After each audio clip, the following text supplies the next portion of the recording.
There is a common misconception that only SA victims have intimacy issues.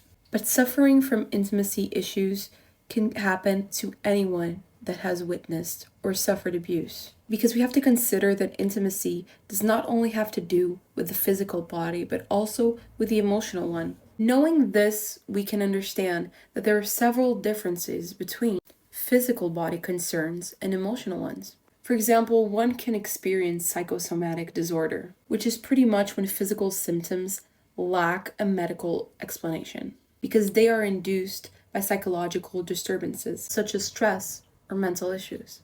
In my opinion, we should not be relying only on people being diagnosed as narcissists to simply assume that they are narcissistic. That would be like waiting for someone to be diagnosed as nice in order to determine if they are a nice person or not. We are not here to diagnose people with any medical condition. We are here to understand what people's character can say about their behaviors which might affect us. So we can determine if we want to stay away from them or if we can actually develop a healthy relationship with this person or not. So the smear campaign has been going on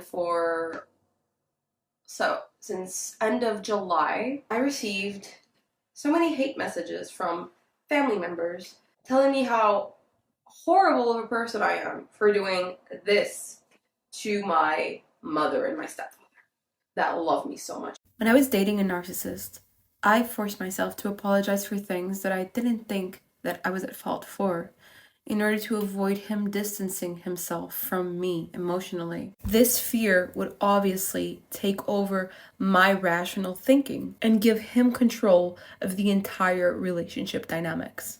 Because I was raised by narcissistic parents, I developed a fawn coping mechanism response. This is also known as the infamous people-pleasing. This makes you prone to appease a threat, so you can reduce the chances of becoming a target. Personally, it took me almost getting to my 30s to understand what unconditional love truly is. And to be really honest, it kind of made me uncomfortable, because I had always believed that love was transactional and that being myself was not enough to receive love. This is wrong. You are enough. For me, physical contact meant forced hugs in public and slaps in the face in private. For me, love meant a lot of self-sacrifice and plans to rescue other people from their troubles while drowning in mine. If we live our lives and put content out there or just do things, create things, thinking about other people's triggers and limiting ourselves because of other people's triggers. And when I talk about this, I'm talking as a person that, also has a lot of triggers and has PTSD, okay? So I get it, like the whole thing. But if you limit yourself out of creating certain things or saying or doing certain things because you have in mind that someone out there might be triggered by this or that or that,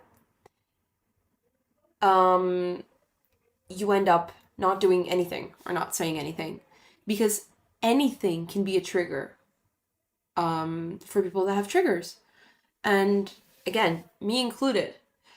And when it really happens to you, it is often that the same people that are advocates of these things suddenly just kind of poof disappear, and that leaves you with a lot of question marks. But it doesn't have to be like that, because there are support communities out there, and you can talk to people who will be like-minded and will understand and listen and hear your experience and make you feel more empowered to finally move on and not make your trauma your entire personality, which is something that I have. I understand the concept of a genuinely overbearing, protective mother, but But I cannot even partially begin to accept a mother that does not allow her daughter to be an individual, someone that is more than an extension to her own self, or a carpet for her to strut on when things go wrong. Narcissistic mothers always make you second guess yourself and make you wonder, how dare you do something without their assistance? How dare you feel sadness if she insults you every day? How dare you exist without praising the Lord for her uterus, to have homed you for a few months when she was pregnant with you? Is your friendship stronger than someone else's ability to manipulate it? Like, if you're that, if the bond that connects you and someone else is that fragile that just someone else's instigation can just break it, you know? Narcissists can go to great lengths to prove that they are amazing parents. Deep down, they know that it is a farce, but it is essential for them to build this image of themselves as selfless parents just dealing with a difficult child, because it will be quite useful in the future in case they need to instigate a full smear campaign and defame them from their credibility. Getting to a point in a society where we have to walk on eggshells when we're talking is dangerous, because it makes us go from accepting everyone to creating social division. It's very dangerous.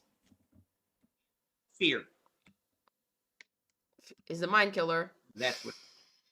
It sure makes for a more dramatic narrative to put angels and demons in this mortal combat, but it makes for a more realistic narrative to realize that goodness can exist in someone as much as wickedness does, and where an individual's true nature will often be put to the test. And it is their final choice, regardless of their inclination, that will dictate their true character.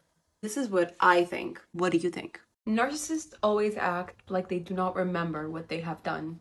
Or, in other words, they care so little that in their heads, any action they've made is minimized. And so they always find ways to justify their behavior. And the way they respond to a direct reminder of what they have done to you can leave you questioning the veracity of the events, especially when you are a child.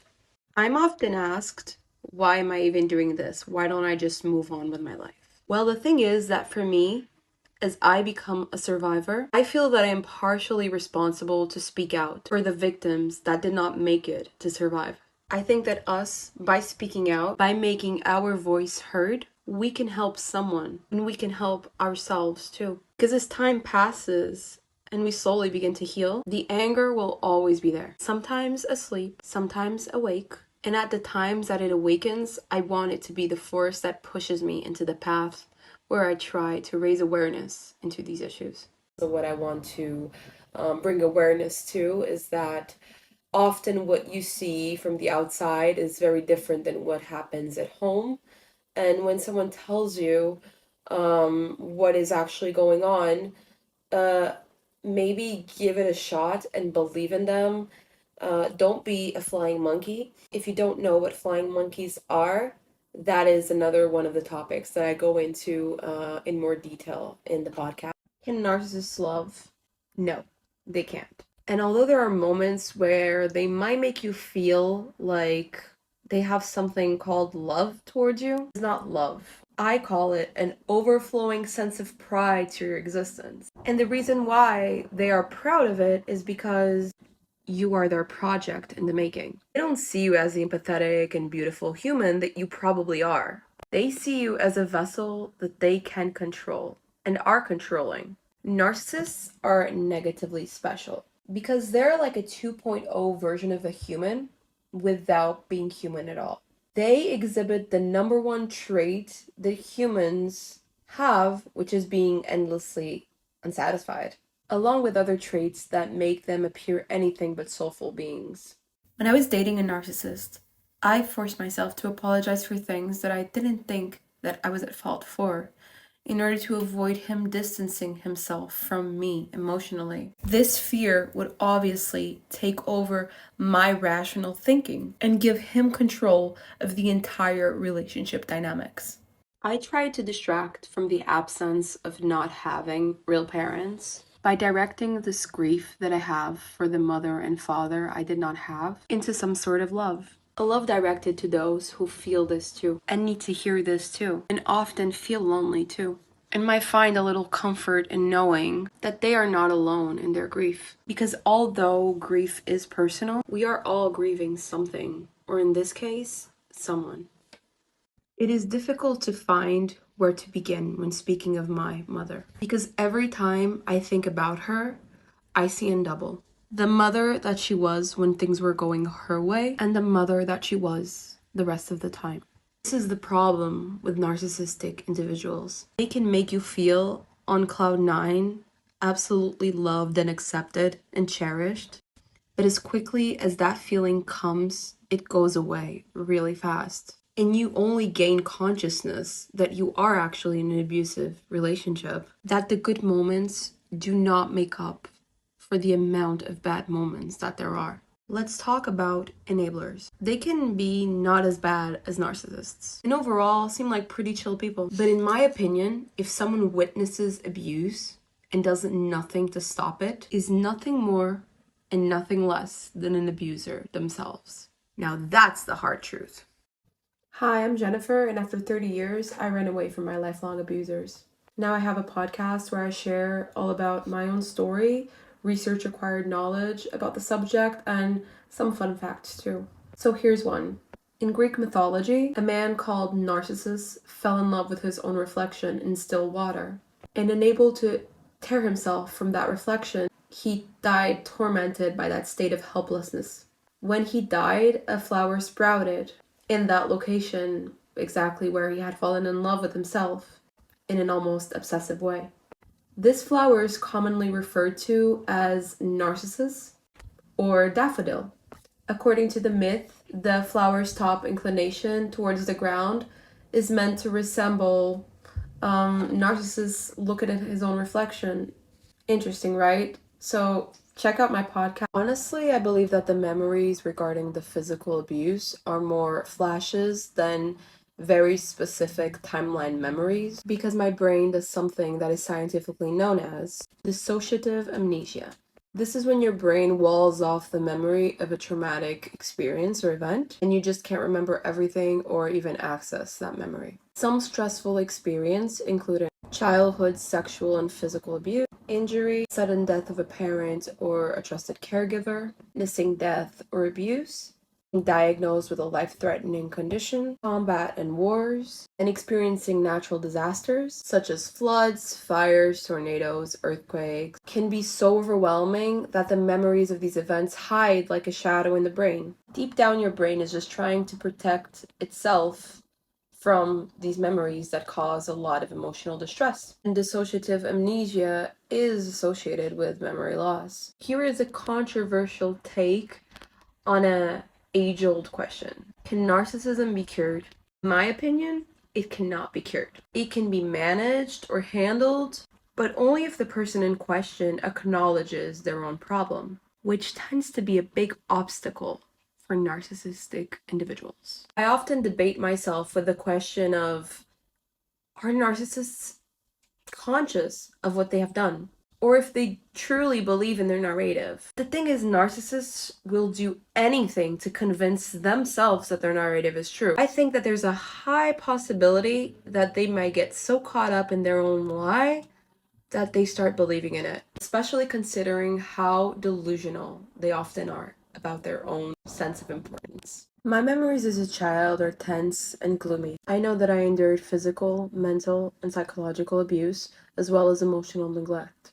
Due to this, I have spent the last 30 years dealing with PTSD and OCD. This has manifested itself in many ways, such as panic attacks, anxiety, depression, intrusive thoughts and memories, flashbacks, severe emotional distress, physical reactions that remind me of the traumatic events. Besides this, I have struggled with autoimmune issues, such as chronic hives, stomach ulcers, IBS, and I developed degenerative spinal disease. Also, due to the trauma, I grew up as a high-achieving people pleaser, and 2 years ago, I literally broke my back. Now I have a permanent fracture in my spine that has made me partially disabled. I believe that narcissists are always aware of their lack of empathy, or at least aware of their inability to connect emotionally with another living being.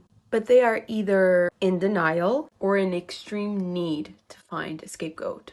Having a child is the perfect way to raise someone to be their number one fan. This is a fidget toy. It's a fidget cube. It's really cool. I'm not sponsored by this, okay? I'm not sponsored by the fidget cube. That's actually the name of the brand of this one. But it's basically like this.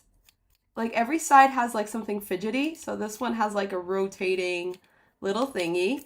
And these for you to fidget on. This one is just like you can just touch and like it has a very like soft, smooth surface. This one is a rotating one, so that's pretty cool. This one is my favorite. It's like you stretch it and like it just does this noise. This one is a little button you press, like, you know, you're turning on and off the light. For those with OCD, you know what I mean. This one is little buttons you can just